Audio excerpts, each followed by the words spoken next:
This is a wholesome movie that's beautifully shot and creates a feeling of nostalgia, even if you didn't live through the period or if you're not Irish, and creates enough drama that there's an intriguing underlying pace to it. It doesn't overstay its welcome because it's not a very long movie, and I think it benefits from that because every moment feels potent and worth the effort. It is slow, and where they do create the drama and intensity, it feels a little unearned, but that's because they're doing it from the perspective of a kid and memory, and so it doesn't have to have all of the things in place for you to understand why there's conflict. I do think a few things don't make sense, but this movie overall is just excellent.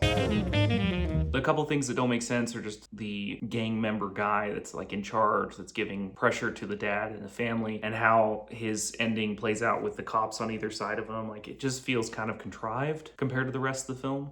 And then there's just a couple of small things that with the way plot plays out that I'm just like, oh, weird. But I also didn't grow up in the 60s, and I don't know what that feels like. I don't know what was needed and why would you need to leave Belfast to get work? And was it really paying you more? And did you just want out of Belfast without telling your wife that? And then the things that I loved about this film are, it's just beautiful. The art on display is incredible. Every shot, every blocked conversation, every simple interaction feels wholesome and family-oriented and nostalgic and like a love letter to his hometown. And, the fact that it's a little autobiographical, even if it's not all by Kenneth Branagh, I think gives it that depth and allows it to be something a little more special. And from all of the acting in this movie, across the board, is the best you can see. And when they're acting across each other, like I said, with blocking, for example, with Pop and Grammy and the kid on the toilet in their house or on the couch with them, all of their conversations are actually just